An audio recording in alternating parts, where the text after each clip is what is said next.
Welcome to Slate Against the Machine. My name is Shant Joshi. I'm president of Fae Pictures. Some of the films I've worked on are In Flames, Framing Agnes, and Queen Tut. Hey, I'm Lindsay Blair Goldner. I'm the VP of production at Fae Pictures.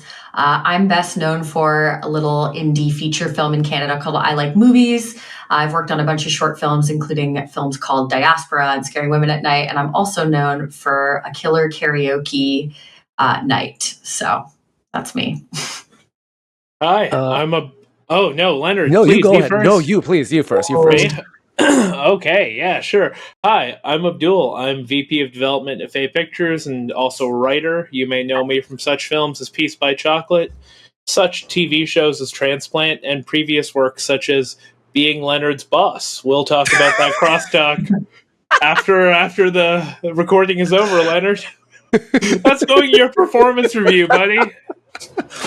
Hi, my name is Leonard. You might know me formally as the director of development at Fae Pictures, but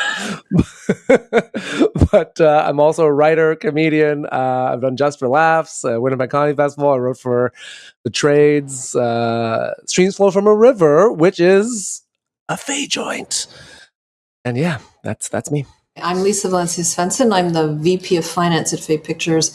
Before that, I was a documentary producer, Emmy Award-winning documentary producer for Herman's House, which was on PBS. Also produced Call Her Gunda, which was a GLAAD Award-nominated film, also broadcast on PBS. I've also worked on other Emmy Award-winning and nominated films and Oscar shortlisted films, and I'm a voting member of UMPUS. So what is this podcast about? So I think basically we get asked a lot of questions many times about what is our work, primarily what does a producer do? And I think there are other podcasts about that work, but specifically with reference to Slate Against the Machine, which took us about, I think, 3 months to come up with that title. But Slate Against the Machine is the sort of idea that we're producers, we're a mission-driven production company at Fae Pictures, driven to change the face of this industry, give emerging and underrepresented filmmakers the tools to get started and to thrive, and that's our mission. And so we're here to pull back the curtain on the film industry and show you what it's all about. It's not so glorious, but it'll be fun, hopefully. You're going to get really excited. You're going to learn how to make movies. This podcast is the reason you, dear listener, are going to win an Oscar one day. One day. You too can have an Emmy like Lisa or a Writers Guild nomination like Leonard. All right? Not even part of the guild. Leonard is not even part of the guild, and he has That's a nomination. Yeah, exactly. And it was an honor. You can have one of 10 CSAs everyone in this country has. Yeah. Oh man, I was explaining to my mom what a CSA is. I was just like, it's it's a Canadian Emmy, Canadian Golden Globe. She's like, why not real Emmy? Why not real Emmy? There you go. There you go. It's true. And when you apply for the artist visa, so I'm from Toronto, I live in New York, the CSA is such a difficult award. If you're nominated to share a nomination, you have to explain to USCIS what a Canadian Screen Award is. So it's not even really recognized by them. You should get an Oscar or you don't get the visa. So in fact, it hurts your application. It's like a CSA. It's like, listen, can I just give you $1 million? I can? Excellent. Thank you. That's the one thing about Canadian entertainment is extremely lucrative. Yeah. Very lucrative. If you want this, you do it for the money, not the love. Exactly. So this episode's is our episode 1. So this may or may not come out. Based on our podcast producer's advice, I don't know, because it's the first episode, so it may or may we're going through our beginnings. No, Sean, we're warts and all, man. Like, people are gonna hear this and they're gonna know this is like a microcosm of the filmmaking process. Exactly. It's everyone just steps on each other and just tries to basically jump in on each other's glory, basically. But it's authentic. It's authentic. It's impact driven. Impact driven. So this episode we're going to talk about our origins, how this company started, what's our mission and why, and then each episode each of us will get into a movie that we're watching, and this came off of our weekly company meetings. So we have weekly company meetings on Mondays. We try to make it on Monday. Sometimes we don't all make it on Monday, but we try to.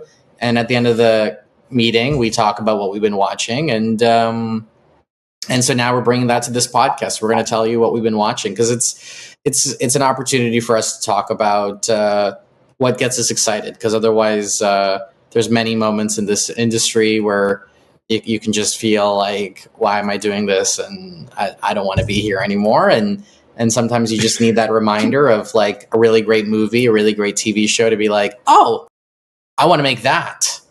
None of us are asking those questions right this second. I could literally see just looking at Abdul and Lindsay's face. I was like, yep, this is I know exactly what they're thinking right now. I didn't ask to get called out, by the way. That was brutal, Leonard. That's me. I'm calling myself out there. You see, this is like actually what Faye's mandate is like, instead of letting oppressors do violence to us, we minorities do violence to each other. It's a more equitable kind of marginalization and oppression process, you know? Thanks, all right, Zareen. Yes, so Zareen, our director of marketing, has told us to stay on topic and ask the question, who is Fae Pictures, and how and why Fae Pictures was founded? I don't want to colonize this conversation by just taking it out, so I'll just basically start with the company's mission is to decolonize Hollywood. I started it when I moved to LA in 2017 after finishing film school. You know, Shant started this company. We all know that. But it was a really interesting process, because one day I was literally working my desk job and this guy shows up and he says, I want to decolonize Hollywood. And first off, I was like, we haven't talked in 6 years. Who are you? Do we know each other? And he's like, no, I'm serious. I want to create a production company that makes real change, and I want people I trust to work with me, and I have a dream to like go above and beyond what a lot of Canadian production companies are doing and uplift voices that aren't often heard. And I want you to be a part of that journey. And that's how Shant, his first act as president of this company was to lift me out of the gutter of union bureaucracy and take me on this journey with him.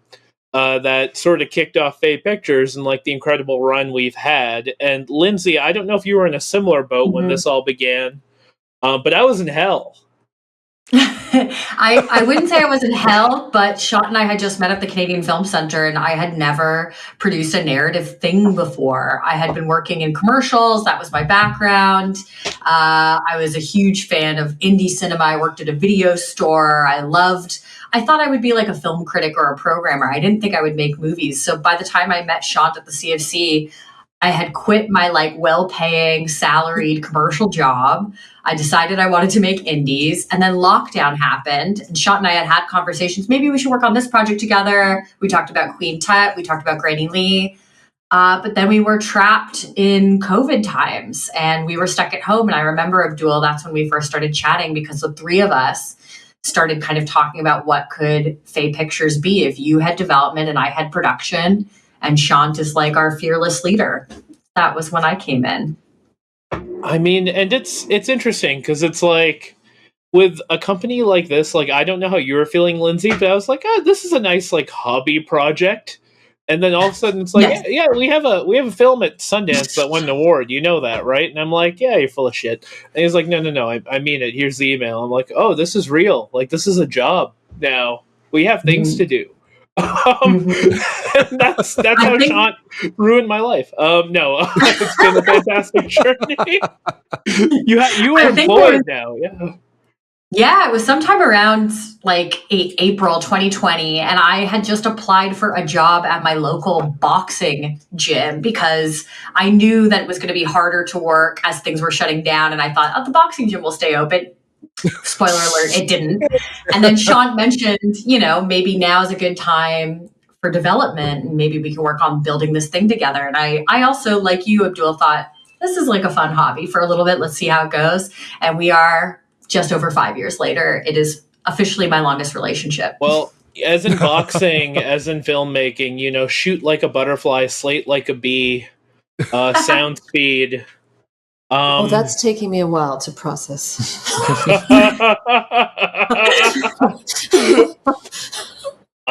It's crazy, actually. It's been a crazy time with this company. I'll put it this way.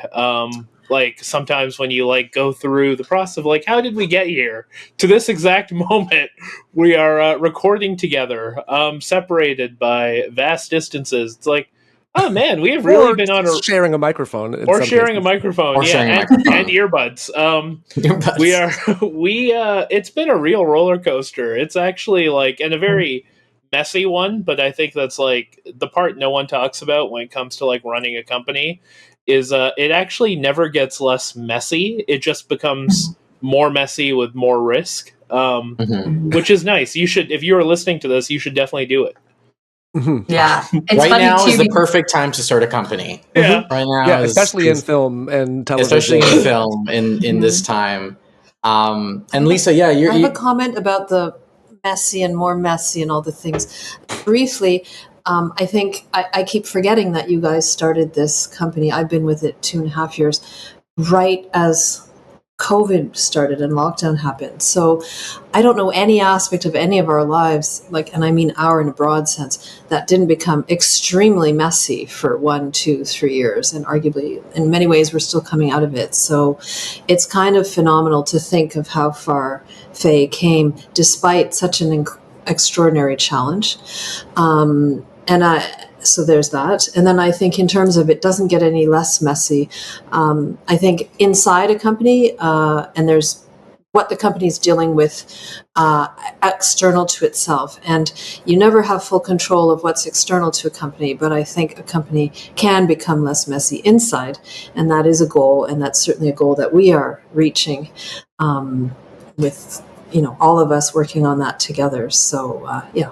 And how did you join? Because you and Leonard, I think, joined around the same time in 2023. Spring 2023. Yeah. I was needing a bit of income, and you and I had connected, Shant, in 2022 at primetime in Banff.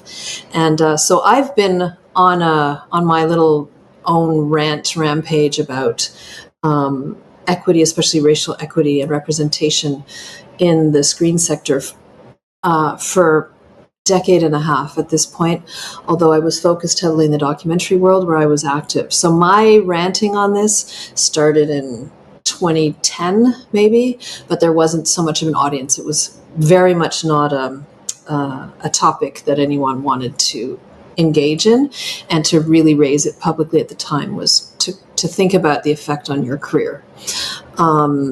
And so when I met you in 2022, I realized, oh my God, here's someone who's starting a production company, focused on this, and not just, BIPOC stories, but also LGBTQ, which is equally as important to me. And I think sometimes I think I was 10, 20 years too early in some ways, because these issues were so important to me 10, 15, 20 years ago, but there was very few people around me to connect with in a really concrete way in terms of let's build a company around this. So I was having more private hush-hush conversations with other people in the industry when we'd meet up in different places, and we'd privately share big things with each other, but we knew we couldn't talk about anything publicly. But I remember we hung out at a really weird I think it was 2022 at Banff. Oh, yeah, sorry, 2022 was Banff. 2022, and then 2023 was primetime. But 2022 at Banff, and Abdul was there too. Yes. It was a Chinese restaurant with a revolving table, and I remember the dumplings were really good. It all comes back to the Chinese, baby. Yeah, wait. Oh, that was 2023. No, because 2022, you weren't there for BIPOC House, were you? No, it was 22. It was so he was there for Chinese food with in 2022. Shut the fuck up. We're gonna cut that. We're gonna cut that. But in 2022, I was part of BIPOC TV and Films board, and we had thrown. There's a BIPOC TV and Film T-shirt, and we threw a big party at Banff. We called it BIPOC House. We've just bought a house. We rented out an Airbnb, a house, and brought every BIPOC person under the sun, which wasn't that many because it was still Banff. It was still COVID. It was still like people still weren't turning up. We all got COVID out of that. We all got COVID. Yeah, we all came. We our because of the baggage stuff at Pearson Airport. The bags weren't showing up, and then we all got COVID the next day. Basically, I literally was smoking weed with a producer friend outside the Pearson Airport waiting for our bags, basically. That night, I remember that it was nuts. It was a nuts night, but that was the COVID on the left hand side. My goodness, there you go. And then Leonard, yeah, we started working together in 2022 on Streams Flow from a River, but then we approached you once Abdul got super busy. His career skyrocketed, and then we needed someone for development, so we needed somebody whose career wasn't skyrocketing. Like, hey, look at this guy who's still on the ground floor. This is perfect. Wow, these engines are not going. This is great. He's going to be here for a while. This is great for institutional knowledge. Yeah. I mean, that's basically it. I wrote on streams, and then I remember you interviewed me in the attic of this, I guess, Airbnb that we had rented in France because we were there for Canneseries for streams. And yeah, honestly, many worse things could have happened in an attic in France. That's how Leonard's dismembered corpse washed up in the sign. Attics in Europe have had a spotty history. Yeah. My goodness. I mean, Oh my goodness. Zareen is like, oh boy. Yeah.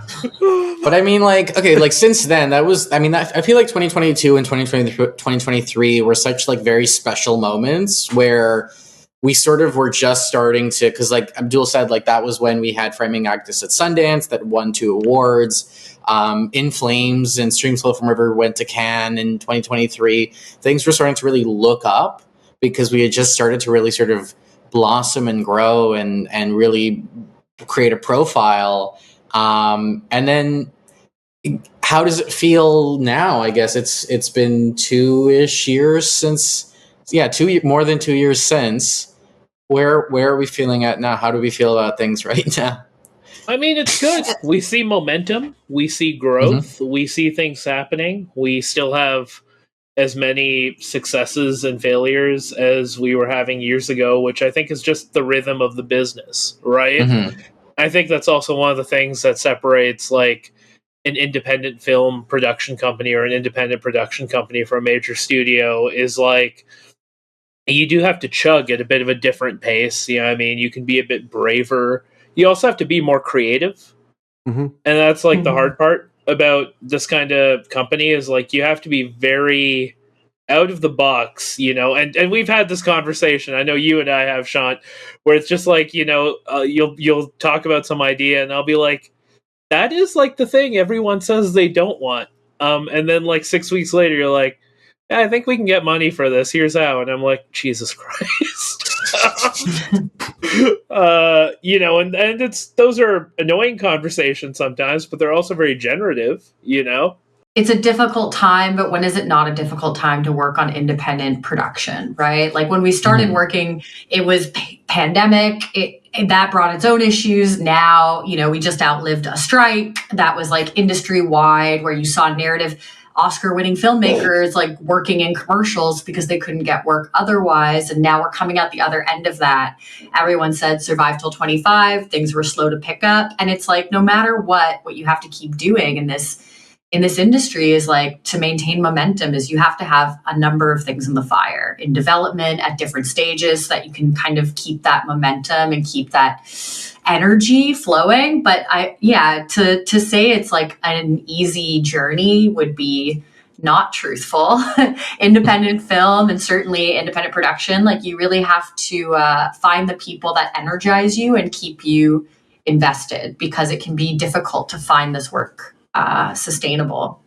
And I know there's a lot of gallows humor when you talk to anyone who works in indies or even the film industry at all. You know what I mean? About like, you should not do this. This sucks. It is a terrible job. It's a lot of failure. You hear a no every day. You hear a no several times a day. You will have something go and it will die the day before you start. All things have happened to us. You know what I mean? But like, there's a great writer I know, Seneca Aaron, Uncle Sen, you know, and he had a great piece of advice when we were talking about like, do you dissuade people from coming into this business as like a genuinely terrible time? And he was like, no, you never want to tell people not to do what's in their heart, right? Like if this is something they're set on doing and that they really believe on doing, they should do it. And I think it's something I think about a lot when people reach out to like me for advice on how to be a writer, is like, be realistic, but never dissuade them. You know what I mean? Because if this is what they want to do, they're going to do it with or without you. You know, and it's you just have to be realistic about what that means. Yeah. On the flip side, if somebody wants to quit, I would never tell them not to do that either. Yeah, I mean, like, yeah, never like, try to no, you someone. should definitely stay and do this, and you should enjoy the scurvy. Well, you know, 99% of screenwriters switch jobs before they sell their script to Warner. Yeah, I mean, like right before. Also, you know, I think Fae is, you know, its mission is to decolonize Hollywood. And in June 2020, arguably the entire, so much of North American society, at least, was suddenly talking about racial issues. And so there was a lot of focus in the screen sector, certainly in Canada and the US, around getting more funding, more opportunities, all the rest of that. And of course, that went up and now it's going down and it flutters, and there are other huge shifts going on in the different parts of the industry in different countries. So it's a big mishmash. Things will settle. But I think what's really important to note is that I don't think the appetite for these stories is going anywhere but up. Yeah, I mean, I had a really weird meeting with a Belgian producer who showed up to the meeting. Wait, Shant, was it in an attic?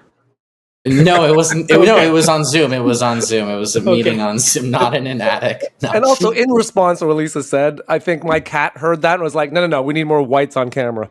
Yeah, there you go. But yeah, it was a Belgian white guy, right? Like, so the Belgian white guy comes on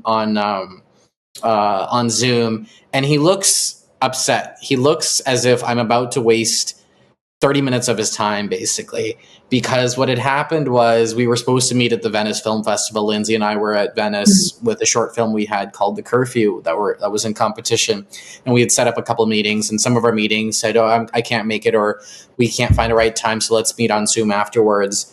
And Melissa, our amazing coordinator at the company, who we all live and die with, basically. But who was not invited to this podcast? She'll be here. She'll be here one day to meet everyone who's listening, whoever that is. But she'd pushed for that meeting, basically, and she said, "Let's have this meeting. Let's have this meeting. Let's have this meeting." So he shows up and he's like, "All right, so what do you want?" And I tell him about this weird French African miniseries that we're doing that's set in Bamako. It's about a terrorist attack that happened in 2015. And I sort of talk about this larger sort of geopolitical nature of Mali, and Mali going from like the gold standard of democracy to now like a military dictatorship and part of a sort of a block of nations that are sort of anti-democracy and anti-Western ideology. And he like leans in and he's like, "I love this. I want to do this so much."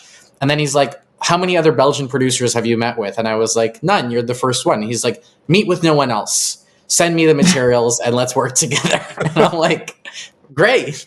So it's, you find excitement and interest in the oddest of places, honestly. That meeting started with, what do you want to talk to no one else? Let's become best friends. Let's get married tomorrow, basically. So it's this industry does great surprise with the producer, really disturbing if it's like if you're just dating, you're like, talk to nobody else. You're with me forever. Come to my attic. It's.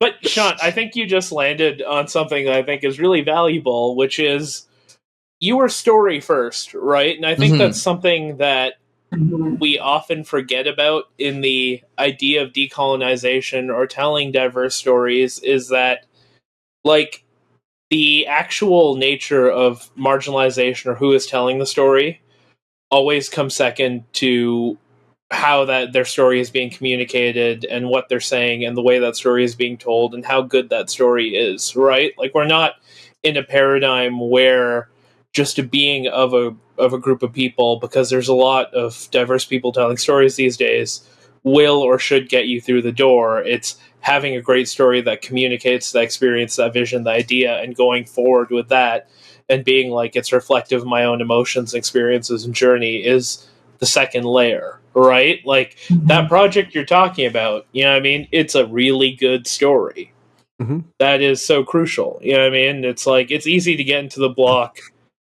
Maybe this is slightly politically incorrect, right? But it's easy to get into the block of, like, feeling like, oh yeah, if you're a diverse person, like, should you have your story told by default? Well, like, technically yes, but that's also not how the industry works. You know what I mean? Like, yeah, I agree completely. This is like, we're still committed. I think this is what has really drawn me to Fae, is I have always sensed a really strong commitment to the storytelling craft, the art of a story, and the quality of a story.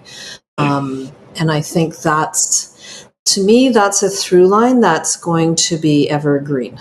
Like, that really matters. That matters at the core. And I think when I first met you, Shant, I could tell you weren't just about, okay, we're brown and black people telling stories, but also I have noticed that you are so focused on the craft, the art, what makes a good story, how are we reacting to it, etc. What are the tastes of the people that you're working with? So that's I think the gold, and it's completely intangible. And it's about access, and giving people access and ability, giving people the ability and the space to allow them to pitch those stories and get better at the craft. And then a company like ours would jump in and help develop that story, take it to the next level, and help get it made, right? Like, industry-wide, so much of decolonizing the industry is about improving access. And that's been interesting. You know what I mean? Like, even with us, Shant, like, we've had this conversation a lot where I often think we should shut down the Fae submission portal because just so much comes in and it's hard to follow, it's hard to track, it takes a long time to get to it. But it's like, we've gotten some real gold in there, you know what I mean? And it'll take us like 6 months to get to it. It'll be from someone we don't know or we've never heard of, and you'll be like, damn, this is good, let's book a meeting. They don't even remember submitting through the portal. You know what I mean? Like, but it's, that's one of those, like, small things where it's like, oh yeah, we've done like a tiny step to improve access, and we're doing the best we can with it, as with the amount of manpower we got, right? But yeah, I mean, it's an interesting process. I mean, Leonard, you now handle most of our incoming submissions, and we look at a lot of projects, and I think you and I, chat nearly more, maybe twice a week at least, about, like, did you read anything good? Did you anything that's exciting? And I'll just always keep that question open, that door always open, and just to see, like, because you never know where a good story will come from. I remember actually, like, in my early days, in 2018, when I worked at a talent agency in LA, I was working as a receptionist and I was doing coverage for the cast for the talent side, the on-screen talent side, which is the way they do coverage for talent is they read the scripts, or they don't really expect you to read the scripts. They just expect you to identify all the main characters, basically, and basically create your own version of a casting breakdown so that they can then submit their clients for these roles. And basically, without the casting director having put out a casting breakdown, they'll be like, I have a perfect person for your lead role, or I have a perfect person for your supporting role, and that kind of thing. And that process is very clinical and it's very cynical. Where, a lot of times I'll get the instructions, don't read the script, just look for the characters, and then we'll submit our clients, basically. And I read a script for a movie called His House, which is now, I think, on Netflix. And it was a brilliant script. I couldn't put it down. I finished the script in one reading, and it was, about two, I think, Somali refugees who move into a house in London, and the house haunts them, like sort of Babadook style, basically. So it's like Babadook with sort of like a Somali refugee story, basically, and they're haunted by a history that they've left behind. And I finished the script and I loved it, and I went to my bosses and I was like, this is an amazing script. I looked up the director. He doesn't have representation in LA. We should book a meeting with him. And my bosses were like, yeah, know your place and just sit down and shut up. A year later, that film goes to Sundance. It gets sold to Netflix. And, the filmmaker is Remy Weeks. He's got a pretty big career. He's represented by CAA now. I don't know if he's still represented by CAA, but by the time, his profile was real, he already got his representation, and the talent agency I worked for never got a chance to actually even have a conversation with him. So meanwhile, we're, representing different talent and writers that have different careers, but no one in our roster had that sort of track record or had that trajectory that Remy Weeks had. Whenever there's like it's so nice to act, because we do read a lot of scripts, like all of us, and then when we finally see a story that we're like, oh, this is it, and it's so rare. But you just know, you're like, and like we with some of the stuff that's on our slate, you read it and you're like, oh yeah, this is special. This is a special project, and it's so nice when you're like, because you're sifting through so much stuff and so much sounds the same, or it's just not done well, or it's just not quite right. And but when you find that one thing, you're like, oh man, it's like you found gold. And it's nice that we all have such different taste, like. When we first started, and it was Shant and Abdul and myself, we had just a couple of projects and a bunch of ideas. And from there, it's like over time, you kind of, especially as you read more and watch more, and we're always encouraging each other to check stuff out. Did you watch this show, this new movie, etc.?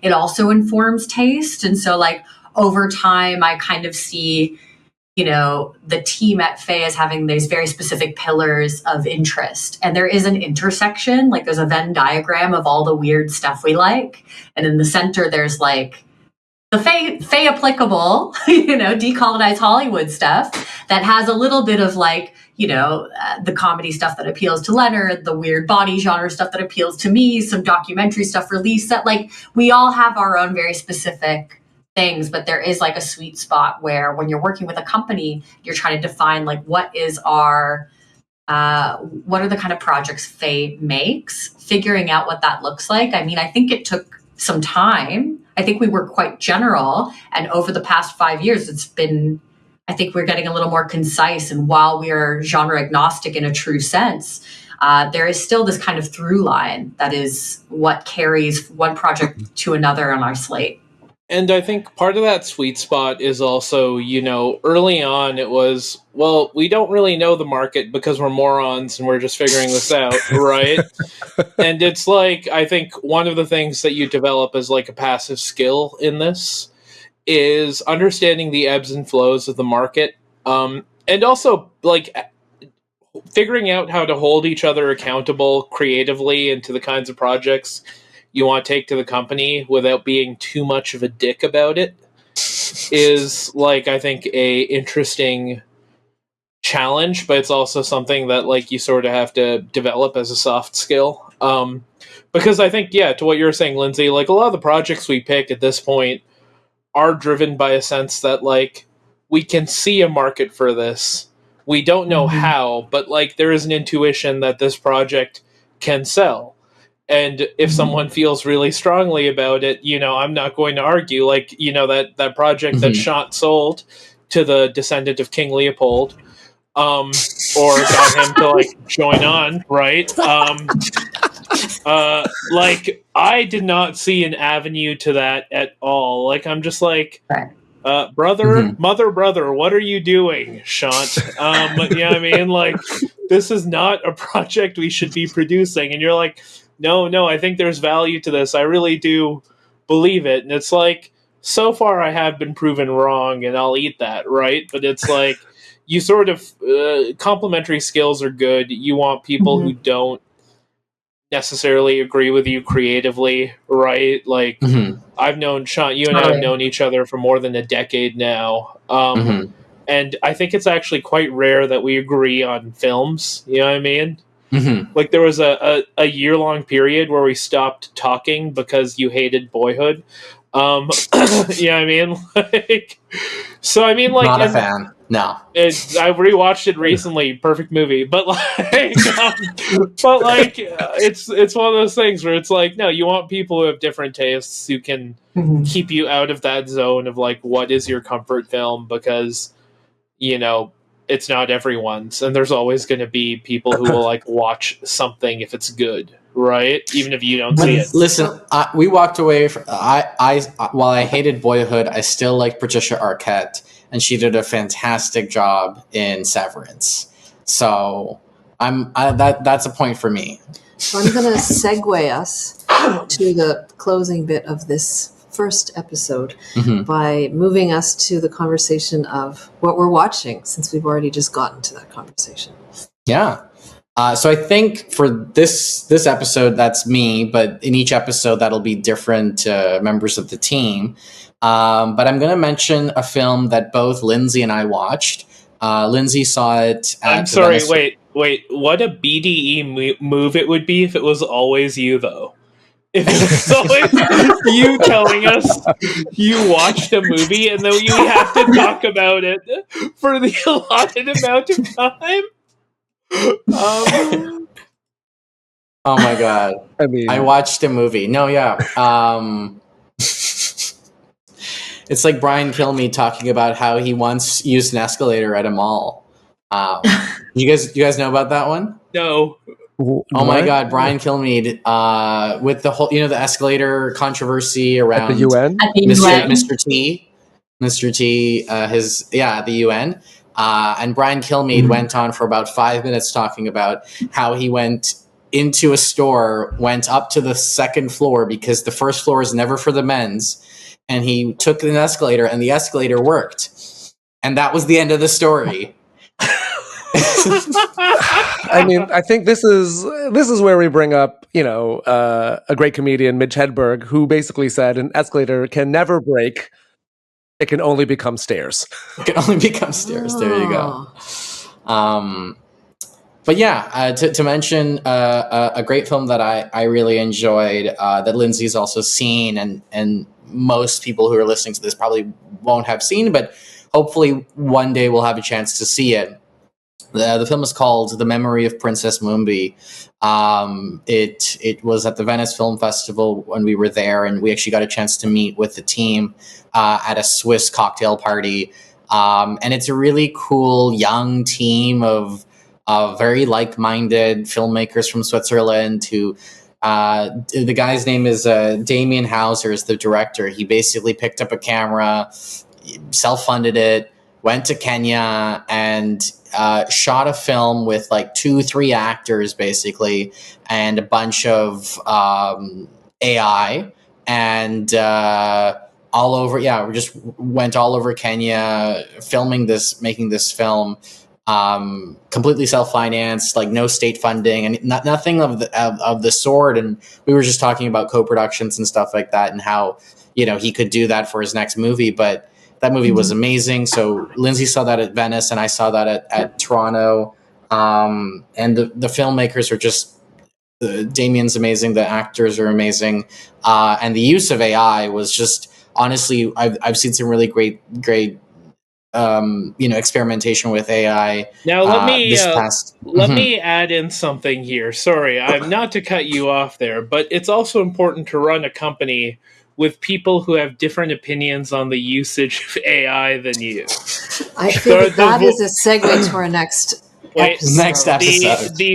The opinions of Shant Joshi do not necessarily represent the opinions of all members of Fae Pictures when it comes to the use of generative AI, particularly those of us who are members of or union? involved with guilds who have bargained historically and will continue to do so for AI protection. Listen, Abdul, in the creative only industries. in this podcast, only you and I are union members, if you understand that. All I'm saying is, I just don't want that stank on me. You know what I mean? When it comes to AI. I will say about the AI use in this film, just to circle back to this, I'm somewhere in the middle where I'm like, there has to be a middle ground because AI is going to be inevitable for our industry. Mm-hmm. Like, we'll probably do an episode about how... Yeah, the Nazis also thought they were going to be inevitable, just saying. Sure. This is a film, but this was a film and prove them wrong.